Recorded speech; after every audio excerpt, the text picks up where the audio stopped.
Boa noite. Boa noite, Marcos Vinícius. Boa noite, doutor professor William Regis. Muito obrigada pela sua participação no Micromeio, por estar aqui presente conosco. Boa noite a todos vocês que estão entrando aqui para assistir a live com a gente. Vai ser um assunto bastante interessante hoje, né? Genômica e microbioma, né? A gente vai aprender bastante. Envie suas perguntas. Meu nome é Janaína. Esse canal é totalmente feito para divulgar conhecimentos científicos relacionados à microbiologia de diversos assuntos dentro da microbiologia, que a gente sabe que é vasto. Então, aproveitem e encaminhem suas perguntas. E se quiserem também contar para a gente de onde vocês estão assistindo a gente, é só colocar no chat. O Marcos vai falar alguma coisa, só pouca coisa. Tô brincando, Marcos. Eu vou falar alguma coisa. Alguma coisa. Só pouca coisa. Tô brincando. Boa noite a todos. Marcos, por favor. Boa noite, Janaína. Boa noite, doutor William. Boa noite, Gleison, que está nos bastidores. Boa noite, você que está aí, vendo a gente online, terça-feira, 7h32 da noite. Agradecemos a sua audiência. Quem não estiver aqui, amanhã já está disponível para você entrar com calma lá no YouTube e poder ver a palestra da gente de hoje. Torne-se sócio.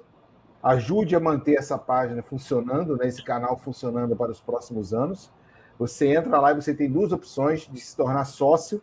As duas opções, menos de pão de queijo com Coca-Cola. Então, entra lá, vale a pena você manter um canal. A Janaína falou que nós trabalhamos, a gente trabalha com derivados da micro. Na verdade, nós somos um canal laico, a gente fala de tudo. Então, falamos não só da micro, mas da imuno, da bioquímica, da hemato, parasito. Falamos de tudo aqui, né? Com um viés para micro, que é da onde a gente veio, mas falamos de tudo. E hoje teremos o Dr. William Regis falando diretamente de Fortaleza. É um prazer recebê-lo aqui para falar de um assunto que já está em voga, né, em outros canais que a gente acompanha pela internet, de outros profissionais, mas que dá sempre, né, um pano para manga para a gente saber o que tem a ver uma coisa com a outra. A gente já pincelou alguma coisa aqui, né, Jana, numa outra live que a gente teve aqui. E o doutor William vai falar para a gente sobre justamente a interação entre genômica e microbioma, bem interessante, acho que atinge a todos, a gente estava falando aqui antes da live, né? Não atinge só todo mundo que trabalha hoje dentro do laboratório do hospital, mas acaba atingindo todo mundo, família, todo mundo, né? Que tem alguma coisa em relação a isso, algum problema, e a gente vai tentar destrinchar nessa próxima 1 hora, 1h30 aqui com o doutor William, aonde que a causa de tudo isso ele vai falar para a gente desde o início, de A a Z, né? Para você sair daqui como um pós-doc em genômica e microbioma. Doutor William, muito obrigado pela presença. É um prazer ter o senhor aqui e a próxima hora, 1h30 do senhor aqui dentro. Obrigado. Obrigado, Janaína. Obrigado, Marcos. Eu queria agradecer de antemão. É uma honra estar aqui falando com colegas, né, biólogos, que compartilham, né, essa vontade, como estava falando com a Janaína, a paixão por um assunto. Acho que nada na vida deve ser feito sem paixão. Trabalho nenhum deve ser feito sem paixão. Então, é muito bom estar no meio de pessoas apaixonadas aí, né, pelo assunto, por trazer conhecimento e difundir conhecimento. E é uma alegria para mim, me encontro com pessoas assim, porque eu tenho a mesma alegria de falar de genes, de genética e dessas relações. E como biólogo, a gente é uma raça muito sem vergonha, né? A gente sabe de muita coisa, a gente acaba se metendo em muita coisa. E as pessoas ficam olhando assim, da onde que esse cara tira isso? Da onde que essa Janaína louca traz esses temas aqui todos, né? É porque a gente é muito curioso, né? Quem faz biologia naturalmente tem uma curiosidade diferenciada, e é isso que me trouxe até aqui, né? Então é um prazer estar aqui nesse canal, conversando com todos vocês, e compartilhar um pouco da minha experiência de vida como pesquisador, dentro dessa área, e com as minhas passagens aí por outras áreas, para trazer um aspecto muito importante para a saúde de vocês, né? Então, vamos embora lá, como pode colocar aí. Preparei alguns slides para ilustrar um pouco a minha fala, né? Como eu brinquei com a Janaína, eu sou professor raiz, então eu gosto de um PowerPoint, sabe? Eu gosto de uma telinha ali para a gente poder ilustrar e visualizar, principalmente quando a gente está na área de micro, né? Só me apresentando, né? Eu sou atualmente diretor científico da DefNética Brasil, sou diretor do Departamento de Genética da Sociedade Brasileira de Medicina da Obesidade, e eu tenho duas formações, né? Eu sou biólogo nutricionista, eu fiz o doutorado em Biologia Funcional Molecular pela Unicamp, Fui pesquisador da PUC Minas durante 11 anos, né, onde eu publiquei bastante, orientei alunos, enfim, toda a carreira acadêmica, né, que todo mundo sabe como funciona, dos pós-docs, das orientações e das publicações científicas. Só que eu me apaixonei, né, nessa história de dar aula, pessoal. Biólogo vai dar aula de quê? Né, de todas as disciplinas básicas da área da saúde. Então, comecei a dar aula de bioquímica, imuno, farmaco, micro, tudo isso para cursos da área da saúde. Então, como eu não queria espremer demais os alunos, eu estudava um pouco cada profissão, né, antes de dar o curso, para poder aplicar um pouco mais para eles poderem ter um pouco mais de noção de como que aquele conhecimento básico se aplicaria no dia a dia deles em consultório. E nisso, ao estudar os cursos, eu fui estudar o curso de nutrição para ver como é que eu ia aplicar e comecei a me apaixonar por aquilo. E eu falei, um dia eu vou fazer isso daí. Um dia eu me matriculei e falei, vou fazer quando eu me aposentar e tal. Quando eu vi, eu já estava fazendo um monte de matéria ao mesmo tempo. Eu sentava junto com meus alunos para ter aula junto com eles. E quando eu vi, eu formei super rápido, já estava saindo de Belo Horizonte, indo para São Paulo atender, abrindo um consultório. E aí isso tomou conta da minha vida. Encontrei a nutrigenética, né, a genética aplicada, então juntou as coisas do meu doutorado com aquilo que eu estava apaixonado na clínica. E isso me trouxe, então, né, uma empresa italiana me contratou para ser o diretor científico deles, é onde eu estou hoje. Então, por isso estou aqui e eu vou tentar um pouco, dentro dessa experiência que eu tenho, trazer essa junção, né, da microbiologia com a genética, falando das inter-relações entre a genômica, né, vou explicar o que é isso, e o microbioma, vou também dar uma explicação sobre o que é isso daí, e o que a gente tem de prática hoje, como que você pode se beneficiar como profissional de saúde, que você pode se beneficiar como paciente, né, para a sua saúde, entender a sua genética e a sua relação com o micromeio, né, já que a gente está aqui no canal, que é realmente nosso, né, um ambiente ali de relação nossa com esses nossos visitantes aí, que são as células microbianas que estão no nosso corpo.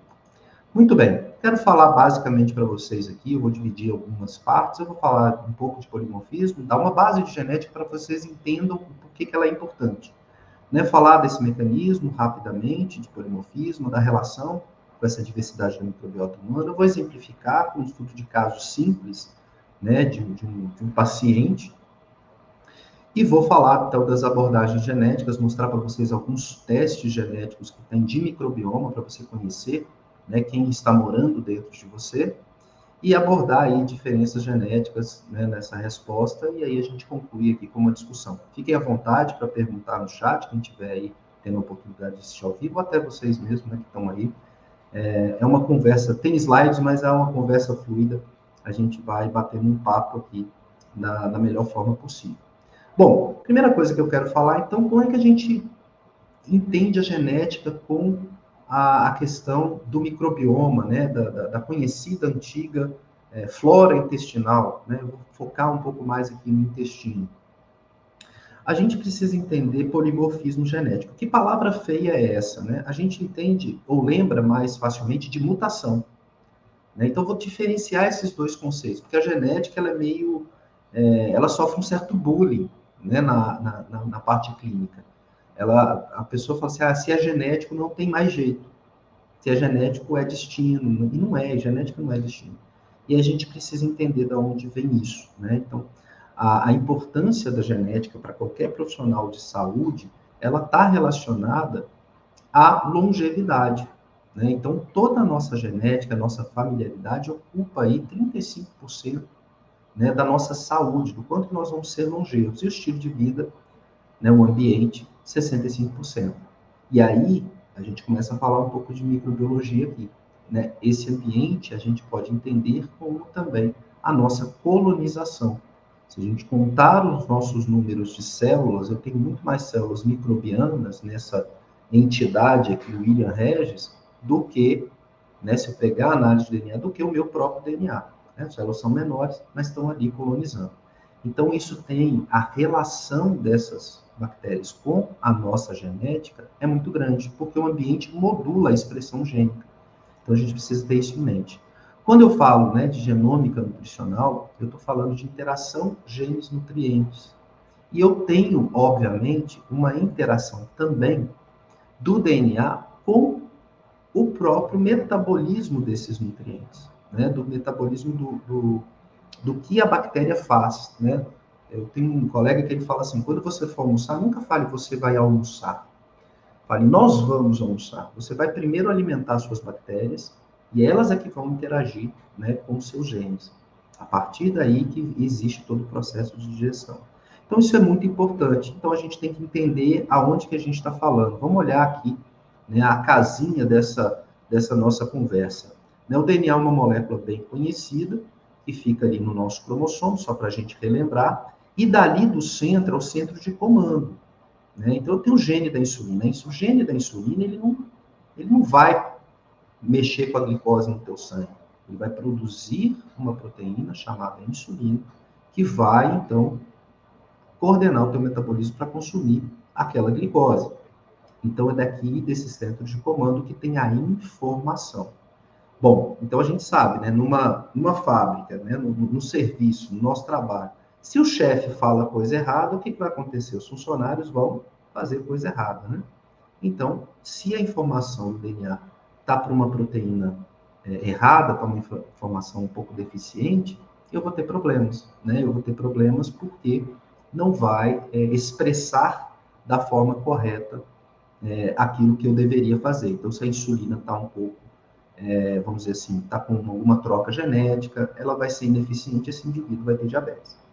E por aí vai, né? Assim, com todas as doenças. O gene, então, é essa unidade de formação, né, que controla a síntese de um polipeptídeo, que é a proteína, é o hormônio que você conhece, é o T3 e T4, é o hormônio de crescimento, é o hormônio anabolizante, que a galera, né, do esporte aí às vezes toma, né, são hormônios, né? Hoje em dia a gente fala muito de reposição hormonal, são unidades proteicas, né? E essa sequência é só uma unidade de transcrição que vai codificar, né, essas isoformas de proteínas. Então, ela fica ali no núcleo da célula e dali ela passa por um processo de tradução, né, de transcrição e depois tradução para resolver a proteína. Bom, o nosso DNA ele é composto, né, por uma cromatina e a gente conhece muito essa figura aqui do DNA que está aqui embaixo, né? É visível o meu ponteiro quando eu estou aqui? Só para eu saber. É, né? Vocês estão visualizando o ponteiro do mouse? Não, nesse modo não. Nesse modo não? Tem alguma forma de... Só quando você compartilha a tela. Ah, então tá bom. Então eu vou falar onde está o meu mouse. Na parte inferior aqui da figura do DNA é a imagem que a gente mais conhece, né, que é a dupla hélice. Só que isso daqui se enrola, né, em estruturas aqui no segundo nível, que são as estonas, e isso gera a cromatina. Hoje nós temos esse DNA todo sequenciado. A gente conhece, voltando aqui embaixo no DNA, cada letrinha dessa de cada indivíduo. E nós somos diferentes, e isso é muito importante. Por isso que muita coisa que você vê na área da saúde serve para um e não serve para outro. Sabe, seu primo lá, que sai lá dos infernos, come igual um demônio condenado, não engorda, e você respira, já está engordando. Né? Isso é muito relativo à nossa genética, e cada um tem a sua genética hoje. Então, a gente consegue mapear, isso aqui é uma microscopia eletrônica, né, da figura clássica aí dos livros, da outra estrutura da cromatina. Né? Peço desculpa que saiu um pouco aqui, acho que na hora que subiu, desconfigurou. Mas aqui a gente vê, então, tudo isso que eu falei ali no desenho, é uma imagem real, uma microscopia. E hoje a gente conhece tudo isso aqui, isso é muito legal. Nos anos 2000, a gente teve o sequenciamento do genoma humano e essa informação toda nas nossas mãos. Né? Como é que agora eu posso conhecer cada indivíduo, cada impressão digital celular dele? Como é que ele funciona, como é que ele metaboliza tudo? E a partir daí a genética deixou de ser aquela genética só das doenças graves, quando tinha um cromossomo a mais, um a menos, só do Azinho e do Azão, para tudo. Né? Então a gente conhece muitas doenças graves, então fala, se é genético, não tem jeito, né? Pessoal, minha família toda teve infarto. Não é assim. Hoje a gente conhece uma outra parte, né, relacionada a isso. O nosso, né, genoma, ele tem ali 3 bilhões de bases, né? Então, o que é expresso, o que se transforma em proteína, é mais ou menos 30 a 60 bilhões de bases, que é o que a gente chama de exoma. Né? Então, esse processo, por exemplo, que eu falei da insulina, ele simplesmente foi expresso. Então, o exoma é aquilo que é expresso. E aí tem vários genes, o da insulina, dos hormônios. Né? Então, cada gene tem mais ou menos de 1 a 300 exons, né? Partes expressas. E cada exon tem mais ou menos de 1 a 2 mil bases, né? Então, a gente consegue saber todas essas letrinhas, e cada letrinha codifica uma função fisiológica diferente. Por que você engorda, por que você não engorda, por que você passa mal quando toma café, por que não passa? Porque tem gente que bebe leite dá problema, glúten dá problema, né? Por que essas coisas acontecem? Porque a nossa genética tem formas diferentes de lidar com esses nutrientes. Então, essa interação gene-nutriente é muito importante, e principalmente muito importante no nosso intestino, claro, né? Que é ali o nosso órgão digestivo, né? Junto com todos os anexos, né? O próprio estômago, o esôfago, por aí vai, até a boca e indo até o ânus. Nessa perspectiva, então, o que a gente tem que entender da genética? O conceito, né? Mutação é que a gente conhece bem, todo mundo fala de mutação, todo mundo conhece X-Men, todo mundo sabe que isso existe. É qualquer mudança na sequência ali de nucleotídeo, né? Dessa sequência ali de DNA. Pode ser de ponto, deleção, tem várias nomenclaturas. Mas o que eu quero chamar a atenção para vocês é a mutação, diferenciando ela de polimorfismo genético, que é o que a gente vai falar mais aqui. Mutação, ela acontece muito raramente, é menos de 1% da população. Só que existem alterações genéticas, né, que quando acontecem assim muito raras, elas normalmente, por que elas são raras? Porque elas não são passadas para frente. Por que elas não são passadas para frente? Provavelmente porque ela prejudica muito o indivíduo. Então ela dá uma doença grave.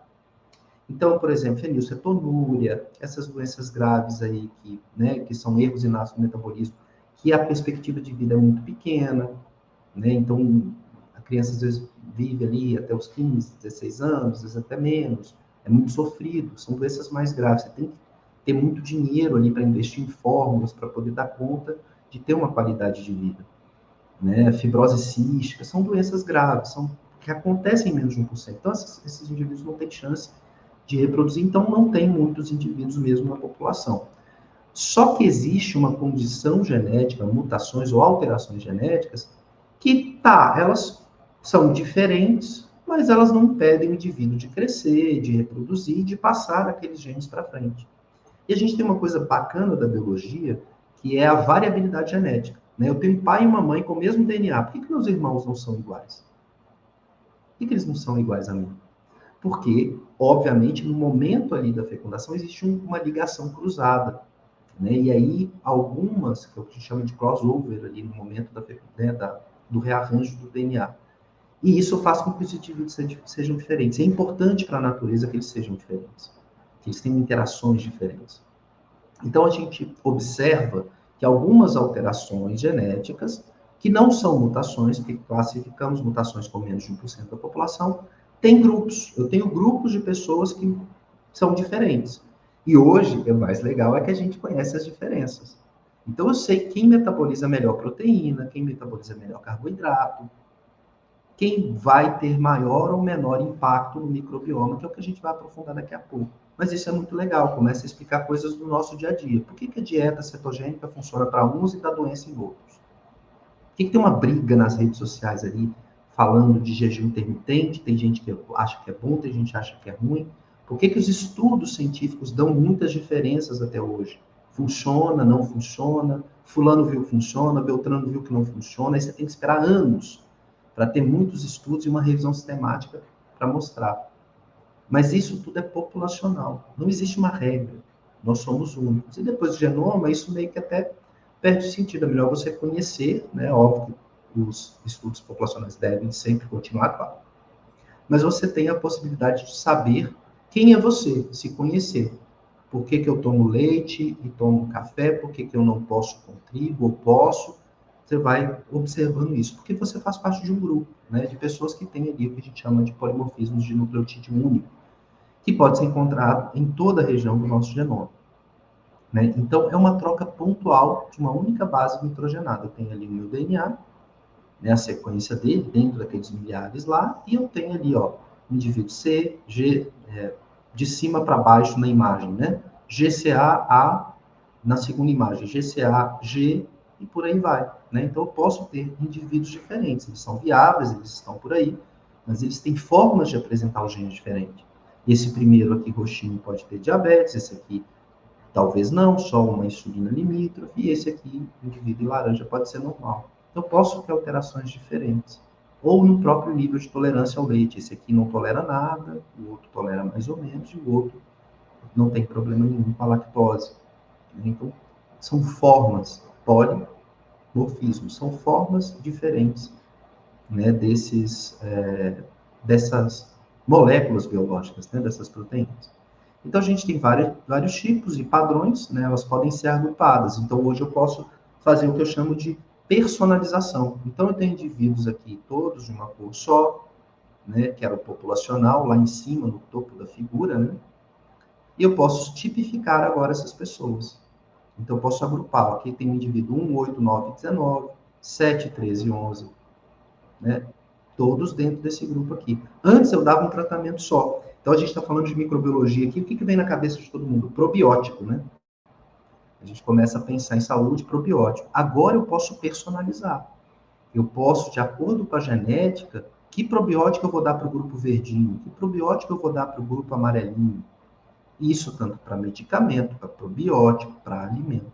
Eu monto dietas, eu monto prescrições de fitoterápicos ou de probióticos, de acordo com o que cada indivíduo faz, né? Com o que cada indivíduo tem de polimorfismo genético para me apresentar.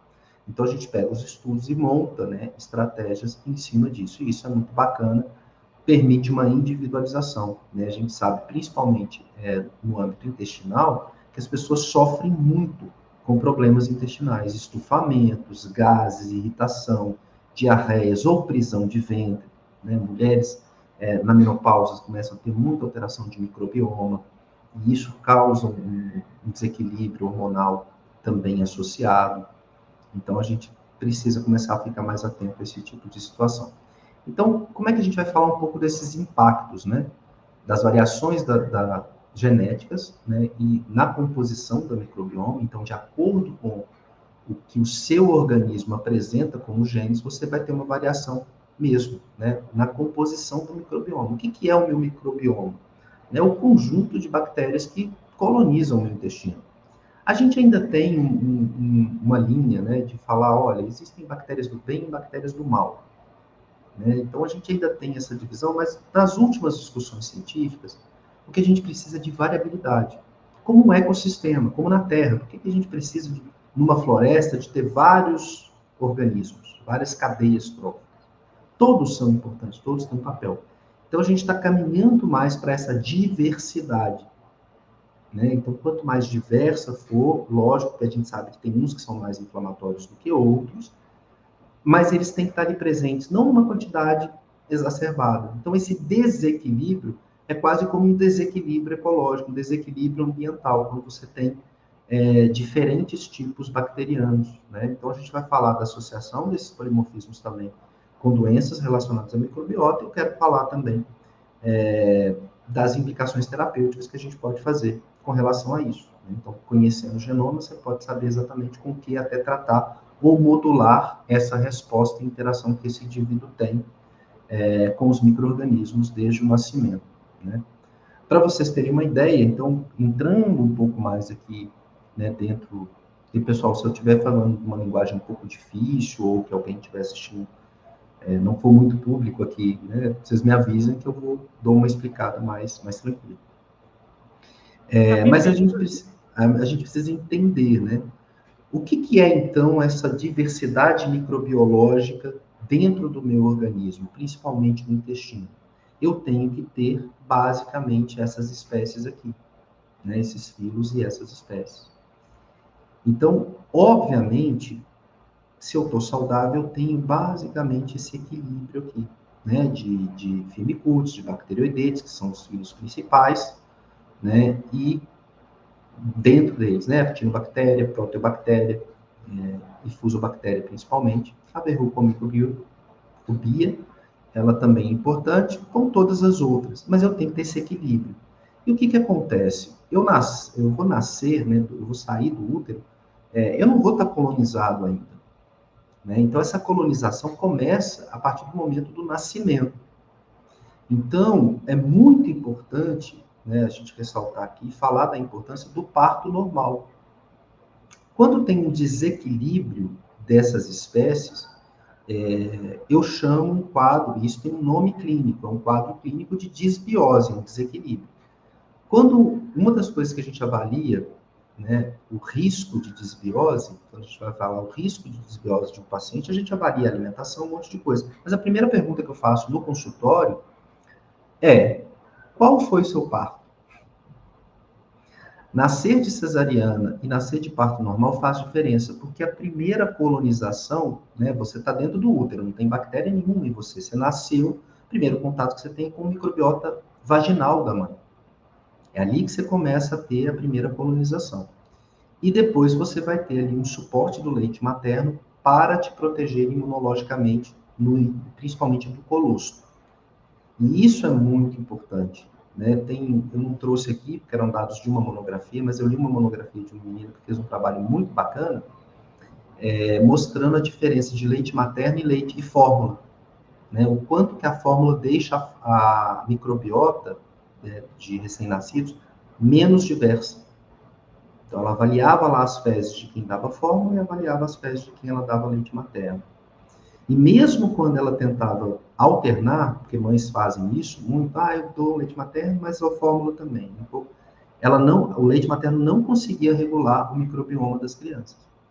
Tamanha importância que a gente tem dessa relação, e aí, como eu disse, o leite materno fortalece a imunidade, né, faz um eixo ali, né, da imunidade com o intestino do bebê, e isso é muito importante, né? Então, a gente precisa entender que esse equilíbrio pode relacionar a várias coisas, né? Esse desequilíbrio, obviamente, causa as doenças. De câncer à obesidade. Então, é isso que a gente vai discutir aqui um pouco, a importância disso. Todos, né? Então, quando eu tenho aí essas alterações, aumentos, né, de bacteroidetes, diminuição de firmicutes, todos esse desequilíbrio, o teu corpo sente.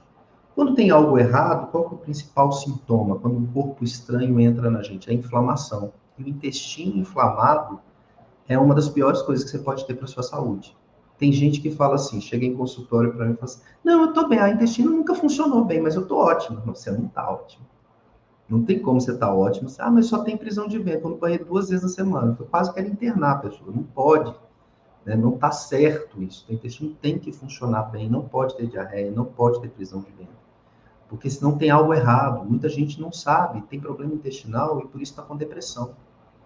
O eixo intestino-cérebro é muito importante. Então a gente precisa cuidar, levar cada vez mais a sério a questão da desbiose. Por que ela é importante? Porque ela causa ali uma inflamação, né? O que a gente chama de inflammation. E isso tudo vem por quê?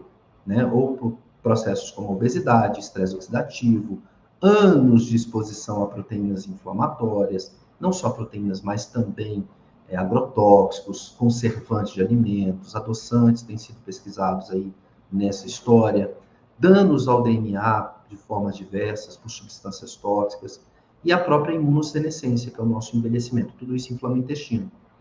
Eu lembro de uma paciente que eu tive, que ela tinha 90 e poucos anos, quase 90 anos, e ela, mas olha, muito lúcida, né? Então ela, assim, sempre se cuidou muito. E ela estava com 90 anos e o intestino dela começou a dar muito problema. E ela, não entendo o que está acontecendo comigo, não sei o que. Olha, você tem que se preparar para envelhecer, porque isso acontece mesmo, né? Mas ela não queria, imagina, ela estava lá fazendo teste de longevidade, porque ela queria mais o segundo tempo de jogo, entendeu? Ela estava ali focada no negócio. Então, isso existe, né? Essa imunossenescência existe, mas, obviamente, o que isso causa, né?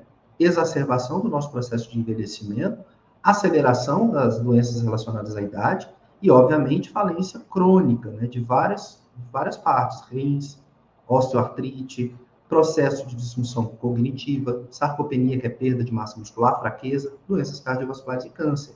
E hoje a gente vê um monte de gente, isso aqui eu estou falando, né, de senescência de uma coisa que deveria ser, né, relacionada à idade. Estou falando de sintomas e doenças que hoje em dia, em consultório, eu pego em pacientes com 30, 40 anos de idade. Doenças que eles só deveriam apresentar com 50, 60 anos, eles estão apresentando aqui. Osteoartrite, disfunção cognitiva, né, perda de memória, dificuldade de raciocínio, não trabalha mais como antes, um estresse muito grande. Então, isso tudo causado por um desequilíbrio que pode, muitas vezes, ser causado pela desbiose. Tem aquela frase, né? Você é o que você come, né? Exatamente. Né? E a gente pode adaptar aqui para o contexto, né? Você é o que vocês comem, você e suas bactérias. É isso. Coma mal, ela vai te responder mal. Elas não vão gostar. Né? Então, tem doenças mais específicas relacionadas a isso, né? Como a doença inflamatória intestinal, né? Doenças, né? De uma forma geral, a gente vai falar das duas aqui principais, a síndrome do intestino irritável, diabetes tipo 2 e obesidade e câncer coloretal. Então, quando eu falo da síndrome do intestino irritável, o que eu estou falando? O que eu tenho? Olha só como é que isso se relaciona com o nosso micromeio, né? Com o nosso microbioma. Firmicutes estão alterados, ruminococos, doreia, clostridium, proteobactéria, alistipes, todos esses estão aumentados. E aí a gente tem a diminuição de bifidobactéria, de bacterióides e por aí vai. Então, quando a gente fala que tem que comer bem e variado, é porque essas bactérias, elas crescem, se reproduzem a partir do momento em que elas têm um alimento. Se você alimenta elas mal, elas vão diminuir. Essas daqui vão aumentar. O que aumenta essas daqui? Açúcar, farinhas processadas. Eu ia perguntar, tipo assim, só com uma dieta você consegue regular tudo isso? Com certeza. Com certeza. Às vezes você precisa... O consultório do senhor onde fica mesmo? Eu atendo online. Eu vou mostrar como é que eu trabalho com os pacientes. Tenho que ir em Fortaleza ou pode falar online depois? Atendo online no mundo todo, cara. É impressionante. Eu tenho paciente até na Austrália. Interessante. Mas é muito interessante, porque você modula essa questão aqui do paciente. Então, você sabe com o alimento que dá para melhorar. Então, eu vou dar mais alimentos para essas bactérias e alimentos para essa bactéria que não gosta. Né? A gente acelera isso muito com fitoterapia. A fitoterapia ajuda bastante. Mas o que causa? Então, voltando. Desculpa, estou falando essas daqui que são aumentadas, né? As de cima. Então, esse aumento, eu encontro, então, a síndrome do intestino irritável. E tem um poder diagnóstico tão grande que eu diferencio. Então, quando eu tenho aqui nessa imagem, né? O IBS aqui, que é a síndrome do intestino irritável. Eu tenho uma fraqueza, uma permeabilidade intestinal muito grande, né? E, obviamente, eu tenho um desbalanço na outra ponta da figura, neuroendócrino. Então, olha o eixo intestino-cérebro aí de novo, né? E o que pode causar isso, né? Pode ser tanto por sensibilidade alimentar ou até inflamações diversas, por uma coisa que você comeu ou até por uma infecção, né? Então, quando você tem ali, come uma coisa, né, estragada ou de fonte duvidosa, você tem ali uma infecção também causando, né, isso. E todos esses sintomas intestinais causam essa permeabilidade intestinal e na outra ponta, esse desbalanço neuroendócrino. Então, olha só, endócrino a gente fala de hormônio. Hormônio, né, reguladores neurológicos. Eu estou falando, então, de muita gente que só precisa tratar o intestino. E está aí sofrendo, se entupindo de antidepressivo. E aí vem medicamento. Medicamento também mexe nesse balanço aqui. Cai tudo ali, vai para o intestino e também vai impactar nessa história toda, causando mais desbiose. Talvez se ele só tratasse a desbiose, a depressão, a ansiedade indo embora. Né? Dando aqui um exemplo, que a gente tem pilhas de estudos sobre isso hoje na literatura. Outra doença, né, dentro das doenças inflamatórias intestinais, sem ser a síndrome do intestino irritável, a colite ulcerativa e a doença de Crohn, que são muito conhecidas. Né? Aqui a gente já começa a ter mais proximidade, existem pessoas que são mais propensas geneticamente a ter Crohn e colite ulcerativa. Né? Então, o que essa genética faz? Né? Ela torna esse indivíduo mais susceptível. Então, olhando aqui a figura colorida, né, o fator genético, ele torna essa inflamação mais acelerada, essa neurodesregulação mais acelerada, e causa, então, um desequilíbrio. Né? Então, que desequilíbrio é esse? Que estão descritos aqui. O que está aumentado, increased aqui? O número de bactérias, né, na mucosa, de uma forma geral. Olha só, as espécies já são diferentes. E o que está diminuindo ali? Bacteroidetes, Firmicutes, Clostridium, Rosibella e Bifidobactéria. E essa área está crescendo tanto que cada dia mais se estuda microbioma relacionado a diferentes doenças. Então, o pessoal tem visto que cada vez que o paciente apresenta, um grupo apresenta um tipo de doença, ele vai lá, tem um tipo de composição diferente. Então, regula o intestino, você regula a vida, praticamente isso, né? Vamos dizer assim, você tem que realmente prestar atenção nessa área, que ela é muito importante. E o que vai impactar aqui?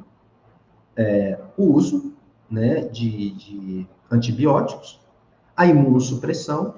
Então, a gente teve uma pandemia de Covid, a imunossupressão, um caso, né, é um quadro que se apresentou para nós de forma abrupta para todo mundo. Então, essa perturbação imunológica que a gente sofreu com o Covid também mudou muito essa relação do microbioma de muitos pacientes.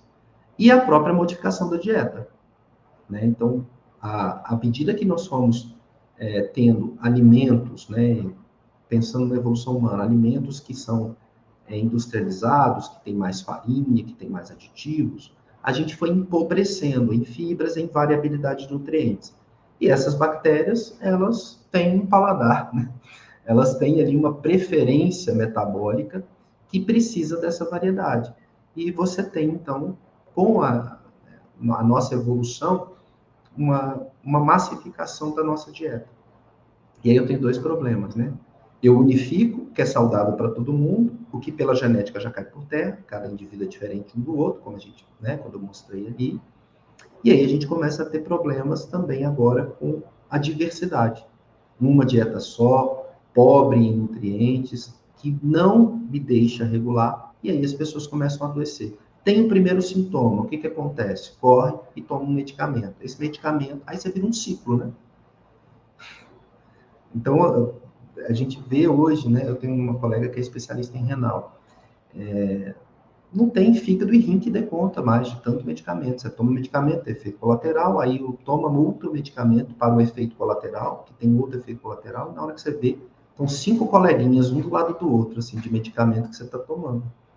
E isso tudo tem um impacto também na sua microbioma. Então, olhar todos esses aspectos é muito importante, né, para a gente sempre, né, nesse processo aí de saúde e doença. Vou olhar mais de perto, então, para a gente entender esse mecanismo, olhando agora lá para o intestino, como é que as coisas acontecem, né? Aqui tem um monte de nomes estranhos, mas essas verdinhas aqui são as bactérias. Essas coisas aqui vermelhinhas, né, são ali os receptores e os canais transportadores. E esses ILs aqui, TNF, são moléculas do sistema imunológico, né? São o que a gente chama de citocinas inflamatórias. Esses Tregs aqui, TH, são as células T do seu sistema imune. E essas aqui, DC, são as células dendríticas. Todos esses elementos imunológicos, né? Então, a gente tem aqui, né, o Treg e a resposta TH1, são tipos de respostas imunológicas. Vamos falar assim de uma forma mais simplificada. Quando eu tenho um sistema imunológico dentro do meu corpo, é ele que vai meio que controlar, né? Como se fossem ali os guardas no portão. Então, é eles que controlam a interação dessas bactérias aqui comigo. E essas bactérias provocam. Então, quem que está do lado de fora do muro? Né? É um coral de senhorinhas da igreja ou é a torcida organizada da Gaviões? Né? Então, dependendo do número, do tipo que está aqui, eu tenho uma resposta. Se eu ponho ali um grupo de soldados, né, de guardas, para conter as senhorinhas, eles vão ali calmamente e vão conter. Agora, se eu tiver uma torcida organizada inteira ou uma torcida mais agressiva ali, eu tenho que colocar um exército para conter. Não é isso? Quem que faz a segurança de um show, né, do Roberto Carlos, e quem que faz a segurança de um show de um popstar americano?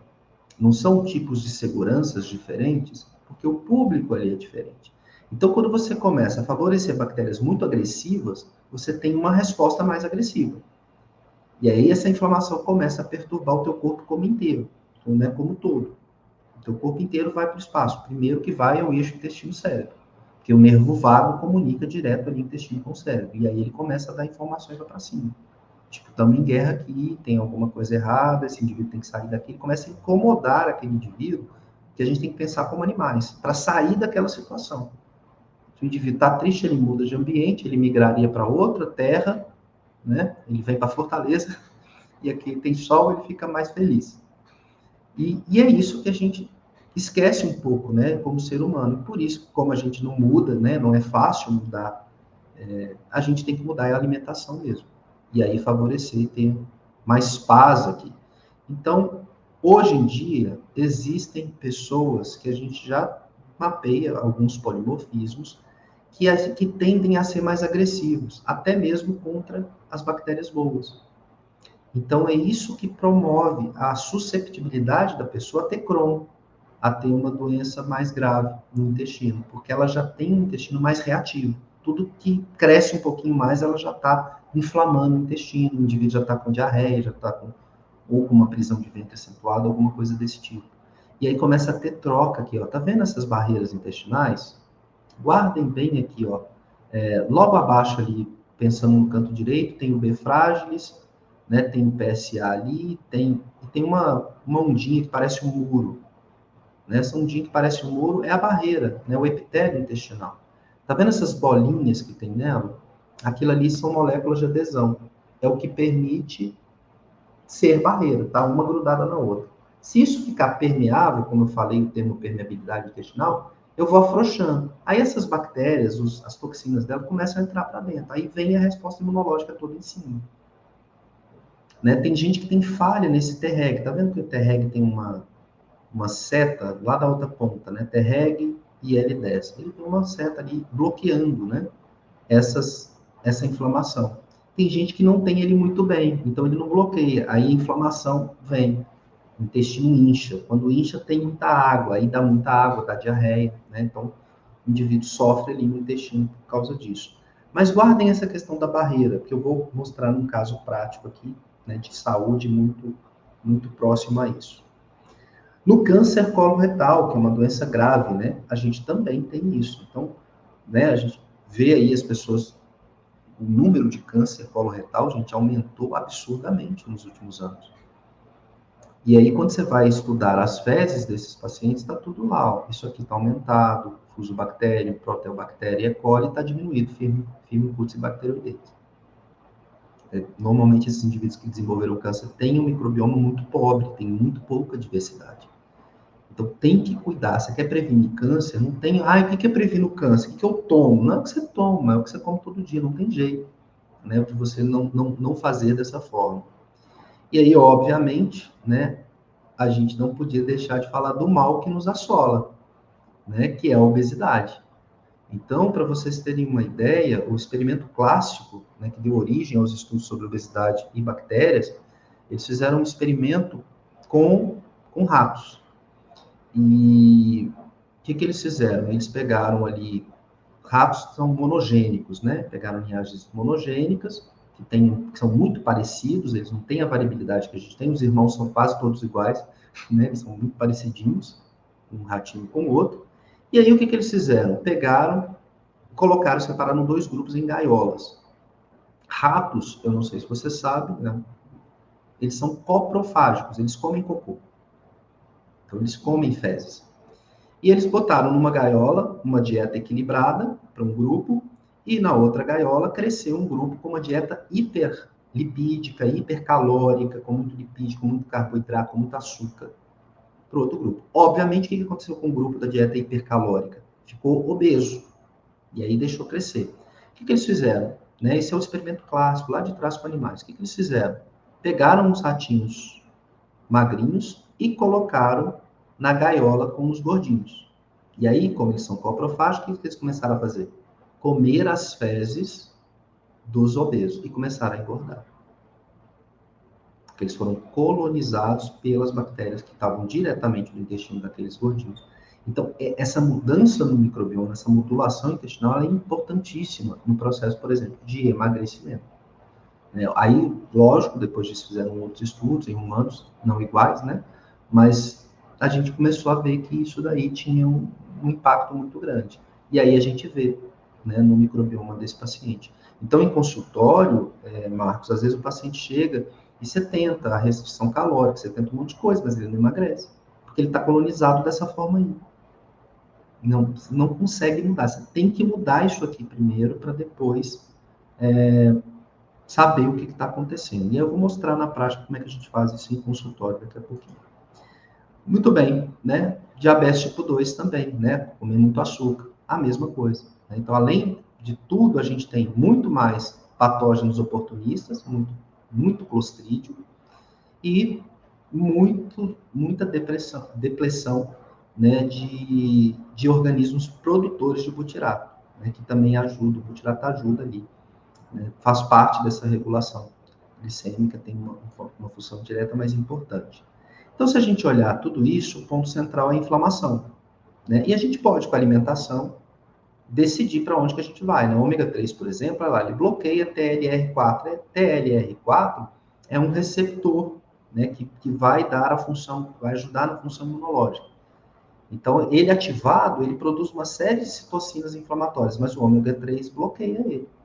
Então, uma dieta rica em ômega 3, ômega 6 ali, né, no equilíbrio, vai dar certo. O glúten pode ativar. E aí você tem inflamação. IL-1, IL-6, TNF são citocinas pró-inflamatórias, né, e queimam ali aquele intestino. A mesma coisa, o excesso de sal, e aí eu vou mostrar para vocês que tem pessoas que têm intolerância, mais intolerância ao sal, e também pode impactar. O sal não é só pressão arterial. Estimula IL-17, estimula a inflamação.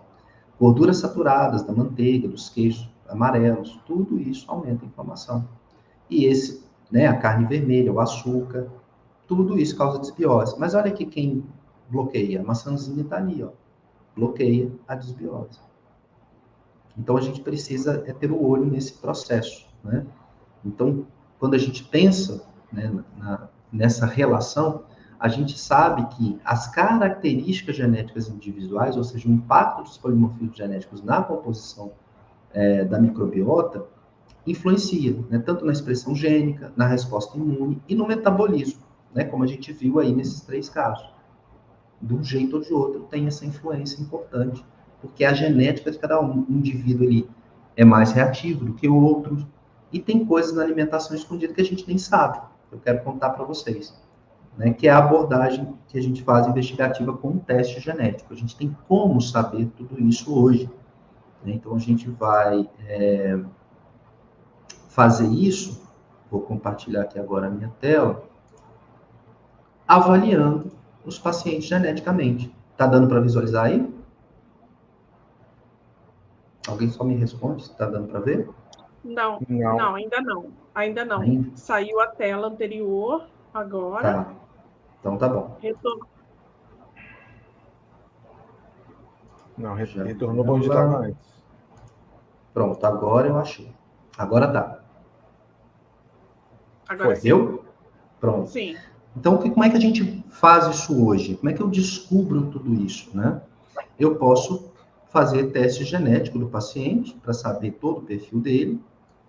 E aí eu quero chamar a atenção de vocês. Isso aqui é um teste genético alimentar, mas só para vocês terem uma ideia do que eu quero comentar aqui. Ó. A gente tem sensibilidades alimentares ao sal, ao níquel, ao ferro, à lactose, à doença celíaca. Tá vendo esse painel central aqui, o sensor? Ó? Ele te dá informações. Por quê? O níquel, ele faz parte daquelas junções que eu mostrei no intestino. Né? Então, ele faz parte do metabolismo das claudinas, que são proteínas de junção. Quando o paciente tem muita intolerância ao níquel, uma sensibilidade ao níquel, ele acaba tendo uma dificuldade dessa produção de claudinas e elas acabam ficando mais frouxas ali. E aí ele tem permeabilidade intestinal. Agora, sabe onde tem níquel? Feijão, cacau 70%, trigo integral. Alguém fala mal desses alimentos? Ervilha, aveia. São todos alimentos que a gente coloca. Só que tem pacientes que são muito sensíveis. E aí você irrita o intestino dele dando alimentos saudáveis. Porque ele não conhece, às vezes, a genética dele. E nisso causa uma desbiose, causa esse desequilíbrio. Aí por isso que ele fica diabético, por isso que ele está obeso, por isso que ele desenvolve um câncer. Porque, às vezes, é por um alimento saudável. Né? Quem vai falar mal de cacau 70%, cheio de polifenóis? Quem vai falar mal disso? Ninguém. Mas se tiver muito níquel, feijão é super rico. Né? O paciente não sabe, mas ele está ali com um problema. A mesma coisa o sal, como eu mostrei para vocês, a cafeína também pode ter um efeito, o próprio álcool, eu vou mostrar aqui no estudo de caso, né? Intolerância à lactose. Como é que isso vem, às vezes, escrito no teste genético? Vou mostrar um outro laudo aqui, eixo de saúde intestinal, função biológica, tem lá, ó.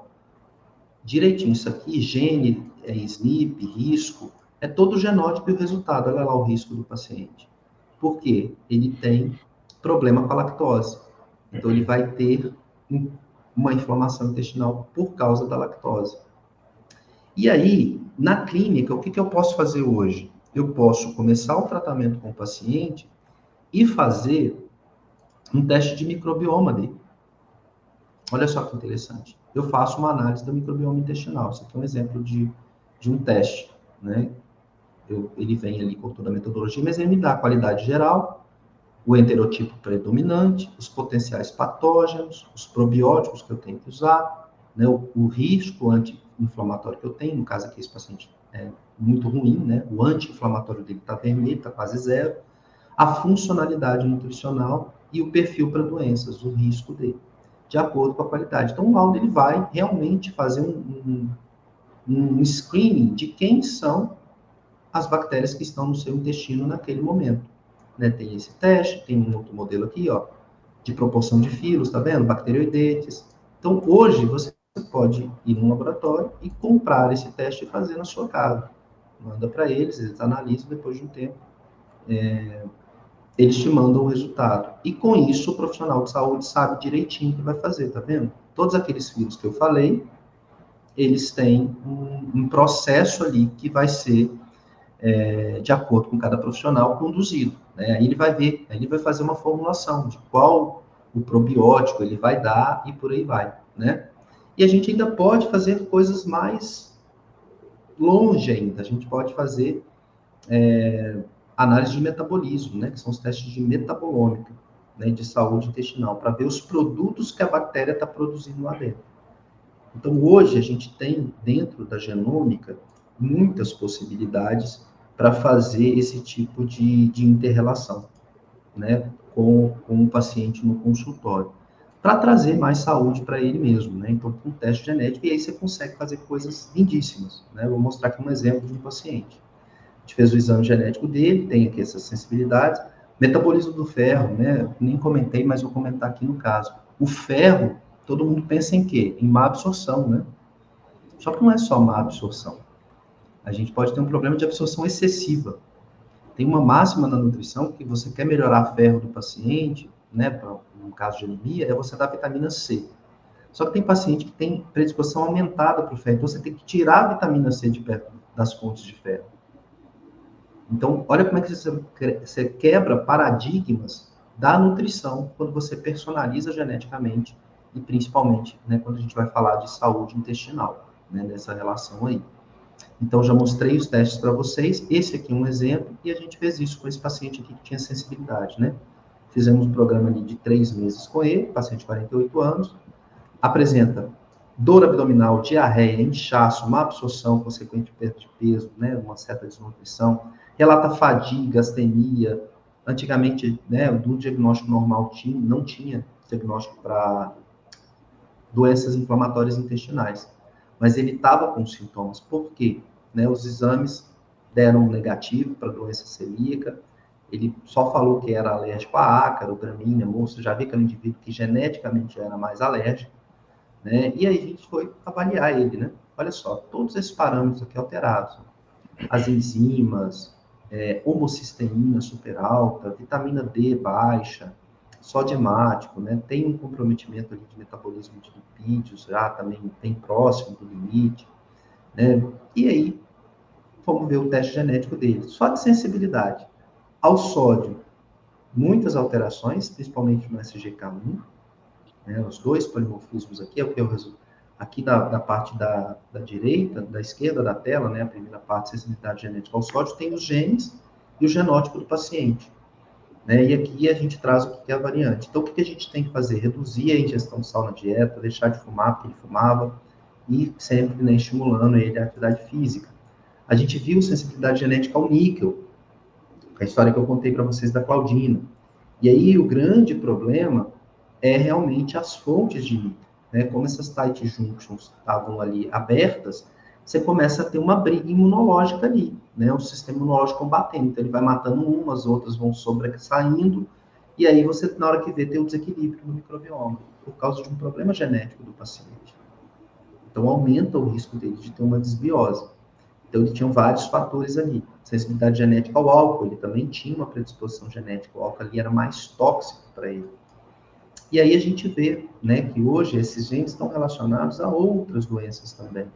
Né? Então, a gente sabe que quem é mais intolerante ao álcool também aumenta o risco de câncer. Agora, você imagina, o indivíduo consome muito álcool, já tem uma toxicidade maior, e ainda come mal, e está em desbiose, ele vai só aumentando as chances dele de ter um câncer. É uma bomba, né? Ele vai aumentando essas possibilidades.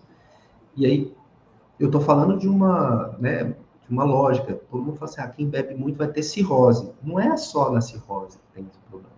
Você pode ter problemas indiretos, você vai juntando, né, um coleguinha no outro. Metabolismo do ferro, ele também tinha essa que eu comentei com vocês, a absorção excessiva. E aí esse gene específico, aqui, que é o HFE63, ele é um gene importante. Se tiver excessivo, você tem que modular, você tem até que restringir a fonte, porque ele absorve mais do que as pessoas normais. Então, você não precisa pôr tanto. E você tem que evitar coisas que colaboram, como a vitamina C junto com as fontes de ferro. Então, você tem que fazer todo o manejo, não só da qualidade do alimento, mas que hora dá. Então, a fonte de ferro está na hora do almoço, a vitamina C não pode ter. Um indivíduo como esse, ele come um prato super saudável, com um pouquinho de grãos, de feijão, só um pouquinho, bastante salada, né? Um suco de acerola, que é pouco calórico e rico em vitamina C, e um belo bife. Olha que prato saudável, esse indivíduo quase morre com um prato saudável, porque tem ferro junto com vitamina C, que ele está absorvendo ali tudo muito, e ele vai ter um desconforto intestinal com um prato que, teoricamente, é lindo, maravilhoso, para você tirar foto e botar no Instagram que está comendo bem. Então, o saudável para todo mundo não existe, né? Existe o saudável que é para cada um. E aí, para fazer uma graça, ele come lá de sobremesa um cacau 70%, que também é cheio de níquel, que ele também tem intolerância. Não vai dar certo, né? Não tem jeito. Ele tem também, obviamente, né, a lactose, a intolerância, que a gente viu que os testes genéticos trazem, isso principalmente quando fala de saúde intestinal.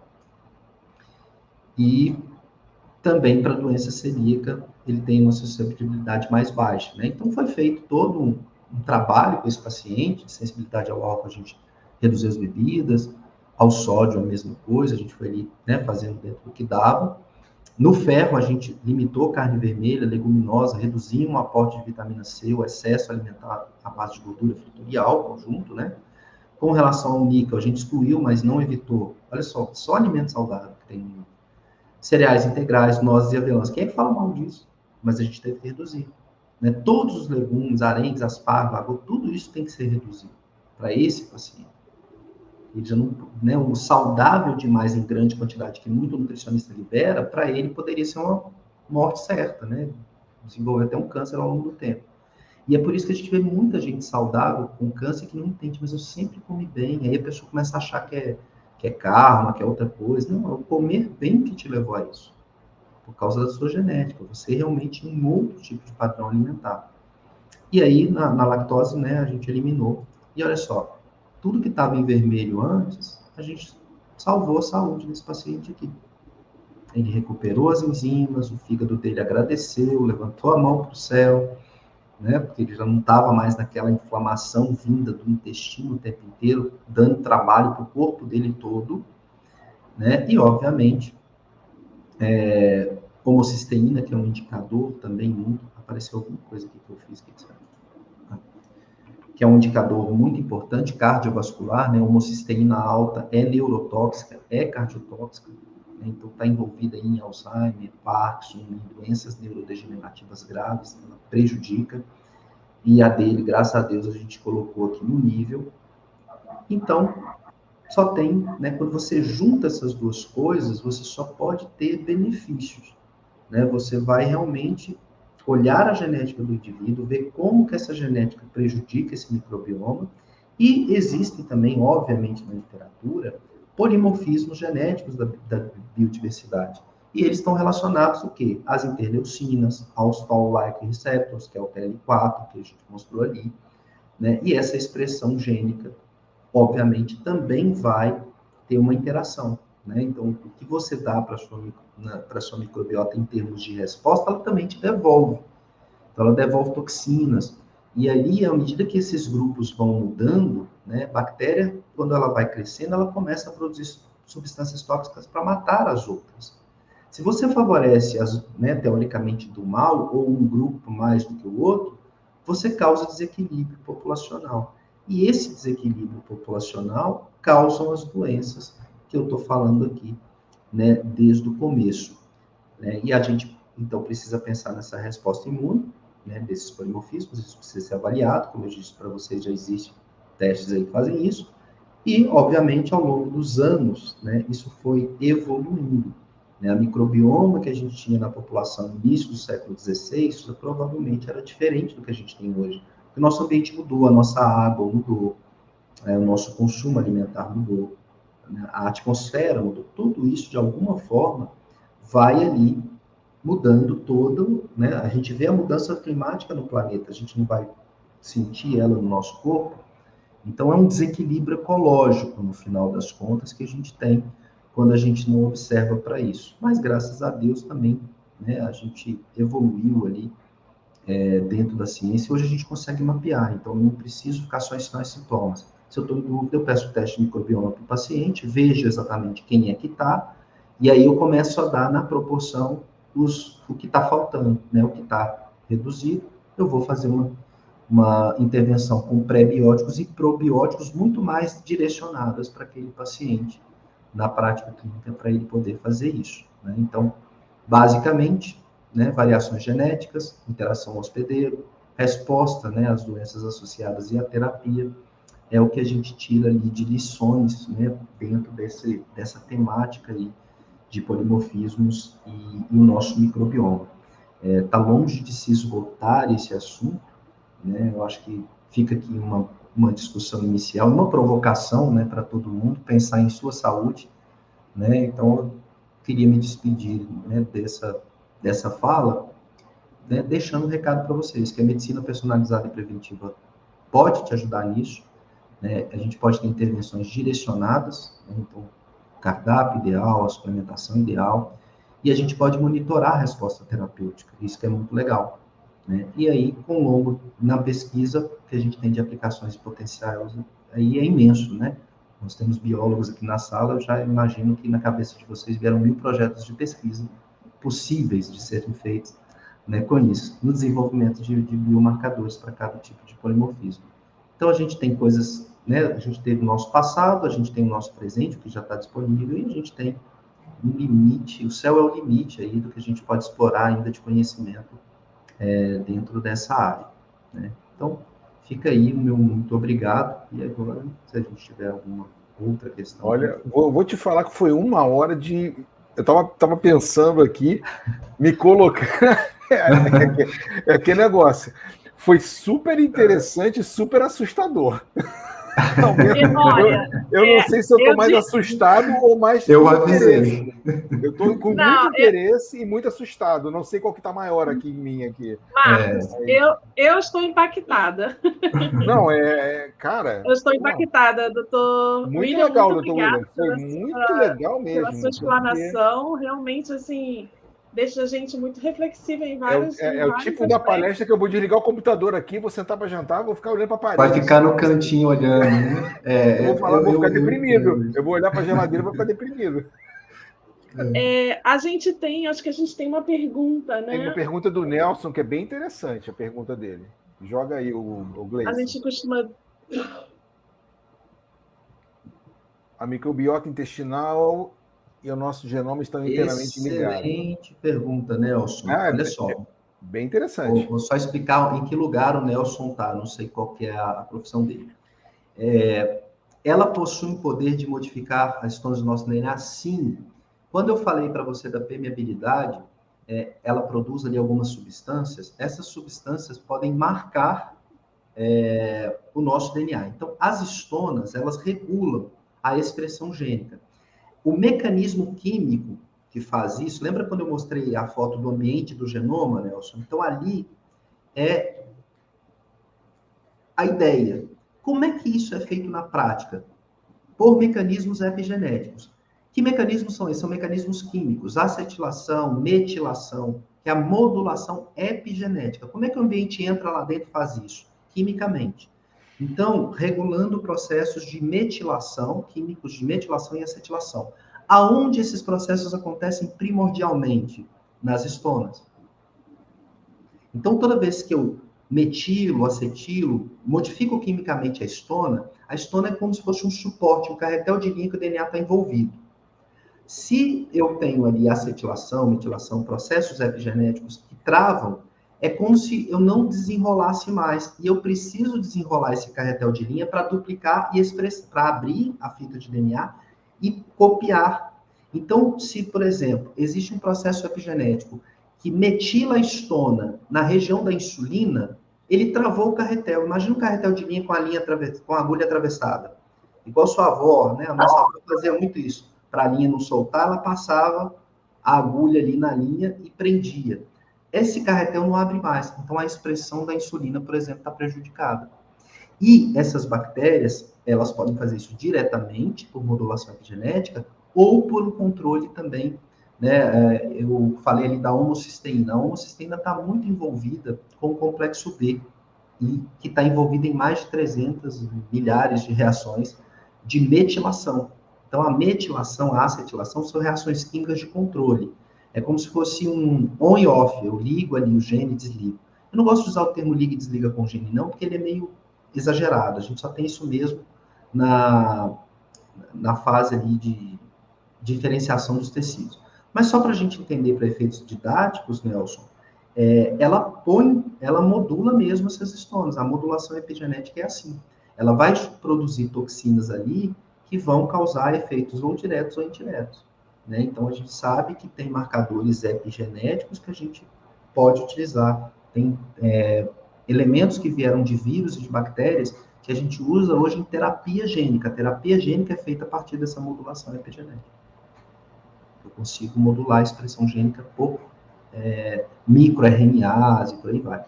Os exames são realizados no laboratório de análise química através de fezes? Sim, né? Não é, por coincidência, eu tenho um exame aqui, né, que eu comprei, inclusive, para dar aula.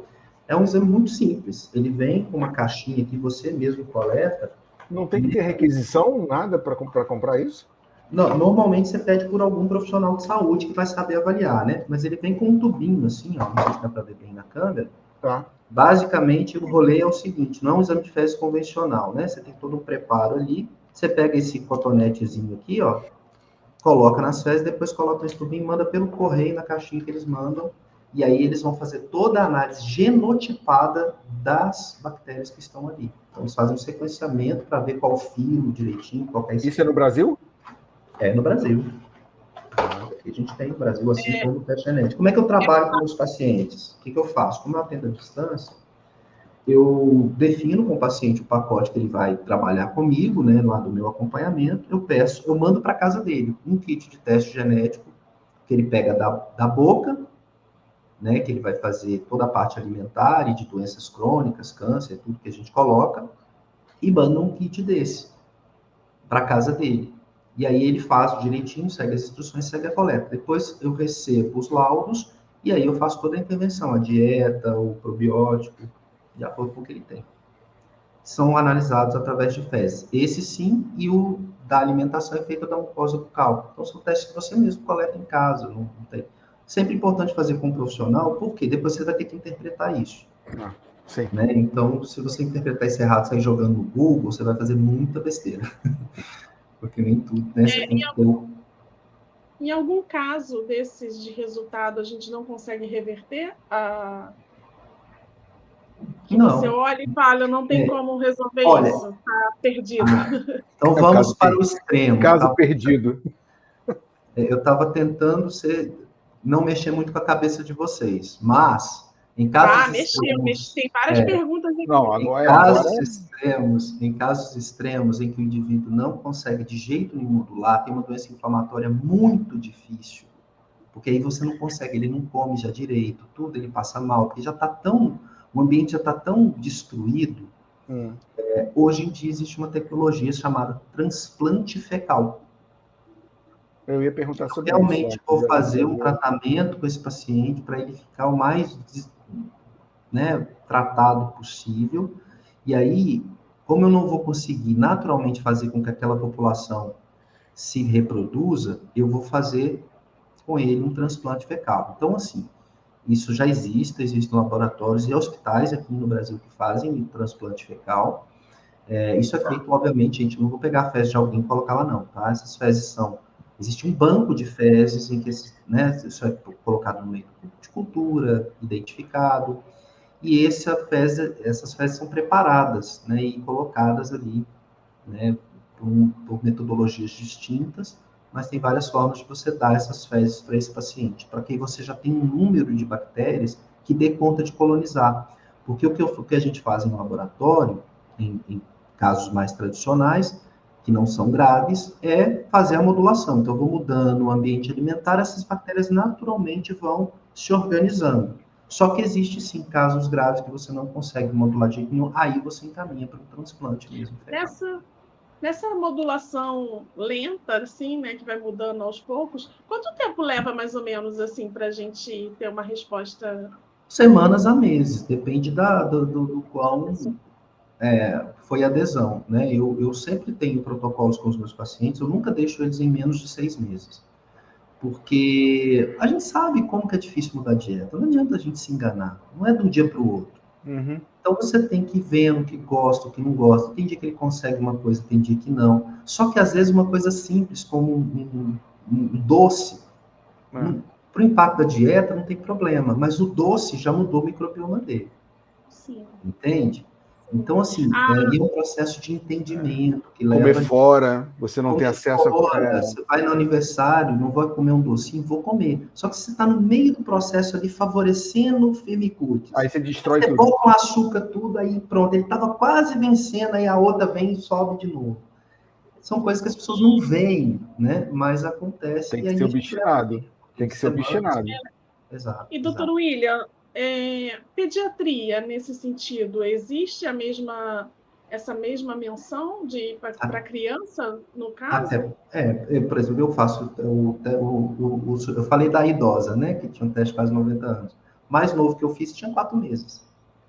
Nossa. O teste genético para a alimentação, para você entender o seu corpo, você faz uma vez só na vida.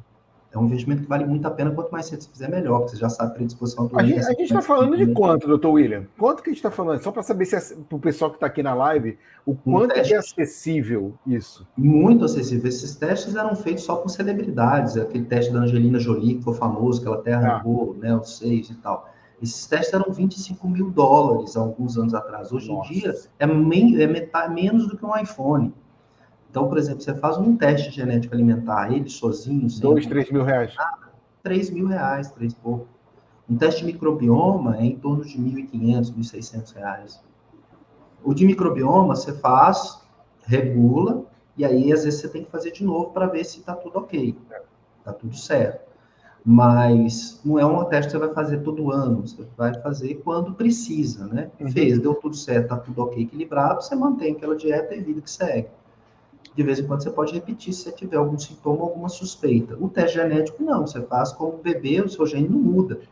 E é bom que quanto mais cedo você souber se você tem uma predisposição a uma outra coisa mais grave, a câncer, a outras doenças cardiovasculares e por aí vai, e até mesmo para você saber atividade física, alimentação, você consegue fazer uma vez só na vida. Aquele caso que o senhor mostrou é de uma pessoa idosa? No Esse caso que você mostrou agora? 48 anos. O antes e depois que o senhor mostrou? 48 anos? Isso, você pensou que era idoso porque ele tinha os sintomas de idoso, né? É aquilo que eu falei. A gente envelhece, tem uma coisa muito legal no DNA, o DNA ele marca a sua idade. Então você tem uma idade cronológica e você tem uma idade biológica. Lá na pontinha do DNA tem uma coisa chamada telômero, que é a ponta do DNA, como se fosse a capa de um cadarço. Esse telômero, ele vai encurtando com o envelhecimento. Cada vez que as suas células duplicam, elas perdem um pedacinho dele. E hoje em dia a gente faz um teste de DNA chamado teste de telômero, que te dá a tua idade. Então, por exemplo, quantos anos você tem, Marcos? Eu tenho 54. 54 anos que você nasceu. Essa é a sua idade cronológica. Mas eu não sei se a sua idade biológica é 54. Por quê? Se você, ao longo da vida, não estava adaptado à sua genética, você concorda comigo que você estava suscetível a ter muito mais inflamação? Sim. Estresse oxidativo. O que a inflamação faz? Se a gente pensar na inflamação, ela destrói o tecido todo em volta, ela te avacalha todo. Então, suas células recuperaram. Você teve inflamações ao longo da vida, mas você está aí falando com a gente. Todo esse processo fez as suas células duplicarem muito mais do que elas deveriam. Então, é como se fosse um banco. Você tem um banco ali. Né? O nosso eu vou fazer, vai dar 80. E aí você vê a idade, quanto que você já gastou. Né? Então, a gente tem muito isso. Ih, caramba, aí pronto, já entrei em outro problema. O quanto eu gasto. Uma amiga minha ficou super revoltada. Ela tinha 40 anos de idade, então o nome dela é de 80. Ela falou, você está errado. Não sei o quê. Eu falei, não é bem assim. Muita gente tem que já sacramentou a pessoa, tipo assim, já era. Mas porque ela foi passando. Se a gente fosse parar para pensar, a biologia, ela nos colocou esse telômero. Tem um pesquisador famoso da época do HIV, ele falava assim, o ser humano ele foi feito para viver 180 anos. Então, a gente poderia viver muito mais do que a gente vê hoje. Agora, a gente está melhorando a longevidade, centenário é uma coisa mais comum. Antigamente, alguém fazia 100 anos, a pessoa ia dar entrevista no Fantástico. Mas, assim, mal falando. Mas aparecia porque fez 100 anos. Né? O problema é que você vai ter os dois campos, como o senhor falou, né? Cada pessoa é uma pessoa, é um indivíduo, né?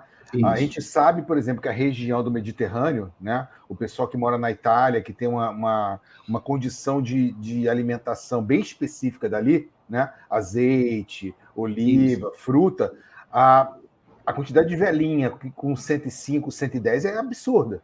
Só que aí, de vez em quando, surge uma pessoa aqui no Rio, né, com 102, você fala assim, o que a senhora fez? Eu como carne de porco, fumo charuto, tomo cachaça, lá no interior de Minas. Ela nunca viu, nunca tá lá, eu crio galinha e faço roça. É porque aquele genoma daquela senhora é aquela quantidade, ela acertou na loteria, ela pegou um ambiente que dava exatamente com o que ela precisa. Ela nasceu no lugar certo e teve o estilo de vida certo. Por isso que a gente tem gente em outros lugares que fez tudo certo, como eu disse lá do prato todo salgado. Tá tudo errado. E tudo errado. Essa pessoa está oxidando por dentro. Você vê isso muito em atletas. Que bem interessante. Ganham Olimpíadas, mas depois eles envelhecem de uma forma horrorosa. Todo ex-atleta, eu já ouvi falar disso, eu me coloco nesse caso. Todo ex-atleta, quando vira ex-atleta, cara, você sai do, digamos assim, 100% ótimo para muito ruim, em todos os aspectos. Por quê? Esse cara envelheceu, naquele estresse oxidativo da atividade física de ponta, ele faz isso. Né? Agora, mas não são todos. Você vê que, por exemplo, tem pessoas que né, vão pegar aí a época do Tetra, né? O Bebeto, o Romário e o Branco. O Bebeto e o Romário envelheceram de lá para cá. Você viu o Branco. Mas você olha o Bebeto e o Romário, você reconhece. Se você vê o Branco, ele envelheceu de uma forma diferente. São 3 indivíduos que envelheceram de forma diferente. Isso. Né? E isso, não sei se é ou não, pode ter a ver com a genética deles. Mas é importante a gente entender que esse ambiente de proteção, né, eu até tenho pacientes que são atletas de MMA. Eu prezo muito o resultado deles, mas eu converso e tenho o exame genético deles. Então eu falo, olha, eu prezo, mas eu também prezo que você vai ser lá na frente. Uma hora você vai parar de lutar. Então a gente já tem que começar a pensar em algumas proteções. Eu quero ter um desenvolvimento muscular, mas não é só isso. Você vai comer isso aqui, porque isso vai proteger o teu cérebro, ainda mais que você vai tomar muita pancada. Então a gente já vai ter um estresse maior, né? Porque atleta de MMA é mais complicado. Mas eu quero que ele envelheça bem. Eu quero que depois ele possa lembrar dos anos de glória dele, senão depois não lembra. Né? Inclusive, doutor William, o Nelson pergunta isso, né? O que nós devemos comer para melhorar nossas bactérias intestinais. Tem duas perguntas com a mesma intenção, né? Qual é a melhor dieta, o que eu tenho que comer? Então, o ideal, assim, que a gente sabe que favorece bem, é uma dieta diversificada. Para a gente não ficar tendo que decorar nada, 5 cores no teu prato. A melhor dica que eu posso dar... Eu já ouvi falar sobre isso, nunca levei fé. Não, tem que ter. Então, assim, folhosos e fibras são muito importantes. mas a gente precisa ter diversificação de fitopigmentos, né, de pigmentos, vamos dizer assim. Então, a gente tem antocianinas, a gente tem fitoquímicos diferentes, o verde tem uma função, o vermelho. Então, você tem que ter verde, vermelho, amarelo, marrom, branco. Então, é ali uma boa salada que tem cebola. Pimentão resolve a vida de todo mundo, que tem de tudo quanto é pigmento. Né? Ter frutas vermelhas ali. Então, esses vegetais, de uma forma geral, fazem muito bem para o seu microbioma. Agora, de novo, né? Se você pega um vegetal que tem, por exemplo, ervilha, é um vegetal, mas tem muito níquel. Se você tem intolerância ao níquel, já não dá. Aí você... Então, o ideal, os vegetais, eu poderia responder sim. Tem uma forma geral? Tem, eu posso responder essa pergunta sim. Só que cada caso é um caso. Então, os meus pacientes, quando eu tenho teste genético, são vegetais, mas que vegetais? Por exemplo, nozes e avelãs, como eu disse, do níquel também. Vitamina C e feijão, né? Laranja e feijão são vegetais e saudáveis para todo mundo. Só que laranja, para o cara que tem níquel, para o cara que tem absorção excessiva de ferro, se eu dou junto com o feijão ou com ervilha, já não é tão bom. Então, já atrapalho. Seria para quem não tem. Então, a forma ideal, quem que perguntou foi o? Nelson. O Nelson, a forma ideal seria eu conhecer e eu poderia falar os vegetais que são para o Nelson, que é diferente dos vegetais para a Janaína, que é diferente dos vegetais. É personalizada a coisa. Né? Tem que ser personalizado. Então, no geral, a gente tem fibras e vegetais. Só que, como a gente viu aqui na genética... Cara, muito interessante. Vegetal muito interessante mesmo. Nelson, muito obrigada pela sua participação. Valeu, Nelson. Vou mandar várias perguntas aqui para a gente. Para quem está assistindo também, muito obrigada pela participação. E, doutor William, a gente tem que encerrar, né? Mas, claro. Assim, eu gostaria de uma parte 2, porque cara, é um papo muito legal, vale a pena o 2. O senhor está convidadíssimo a retornar, a gente combina uma data depois, mas muitíssimo obrigada mesmo, como eu falei, eu fiquei muito impactada. E eu tenho várias perguntas aqui, mas assim, não cabe, né, por causa do horário, mas eu vou mandar para o senhor uma que eu fiquei muito curiosa. Vou mandar pelo e-mail e eu agradeço muito mesmo a sua participação no Micromeio. Gente, muito obrigada por dispor do seu tempo. Imagina. A gente faz uma dinâmica, o Marcos vai dar alguns recados e aí o senhor fecha a live, tá bom? Tá bom. Tá bom. Muito obrigada a todos vocês. A gente amanhã não tem live e retorna dia 23. Marcos. Agradeço a todo mundo que está online com a gente, todo mundo que vai estar vendo a partir de amanhã lá no YouTube. Dr. William, foi muito interessante, agradecemos. Né? É muito interessante em vários aspectos.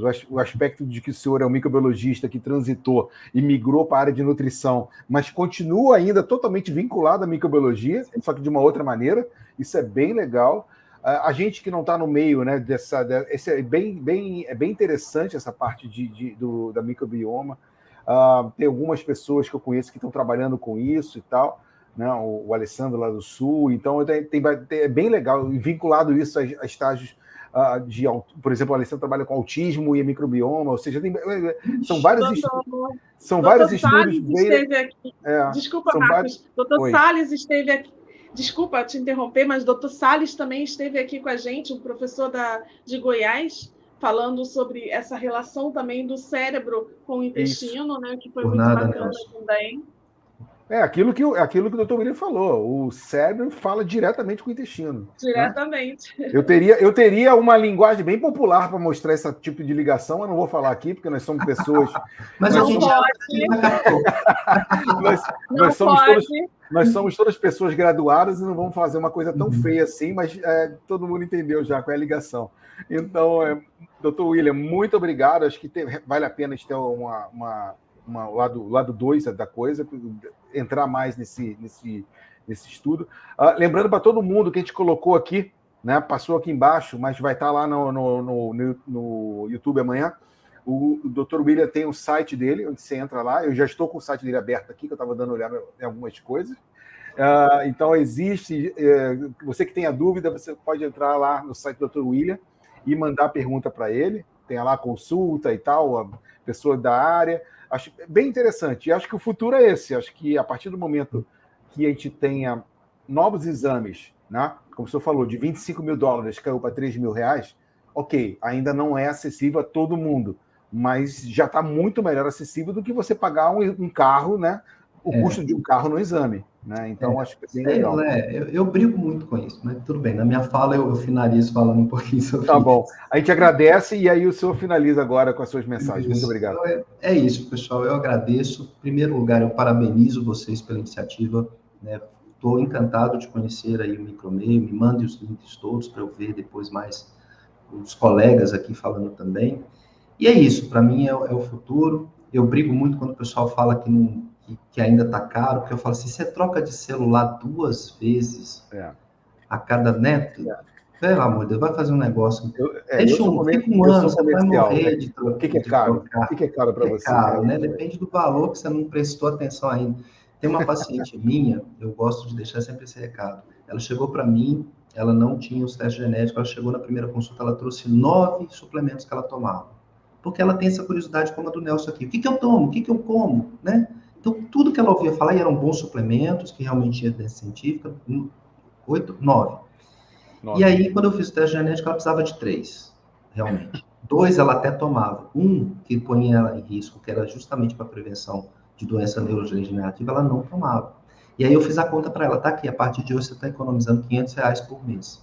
Então, será que investir, eu estou perdendo? Perdendo eu não estou ganhando, porque eu estou deixando de fazer academia errado e não ter resultado, eu estou deixando de fazer dieta, estou deixando de tomar suplemento não direcionado. Quanto que você já jogou fora de suplemento no último ano que você não teve sucesso, ou de academia que você não teve sucesso? Põe no papel para ver se não dá R$3 mil. Dá muito mais. Então, eu falo que esse caro depende de como que a pessoa entende ou não o valor, né? E eu acho que o recado fica para todo mundo. Acho que quanto mais a gente conhecer e usar a tecnologia da microbiologia, hoje a gente consegue sequenciar as bactérias e saber os fios, cara. Isso é sensacional, né? A gente tem que agradecer. Então, eu só agradeço, né, por estar vivendo nessa época e por ter um espaço como o Micromeio. E eu estou aí à disposição de vocês, porque precisar, tema 2, temas relacionados à microbiologia, claro, sempre. E a genética vai ser sempre um prazer. Adoro bater papo, falar sobre ciência e saúde. Um abraço a todos vocês. Muito obrigado, doutor. Muito obrigada. Então, pessoal, já está anotado aí a fala aí da próxima live. Boa noite para todos. Boa noite. Retornamos na quinta-feira, 7h30, com outro assunto. Tchau, tchau para vocês. Boa noite. Tchau, tchau. Obrigada.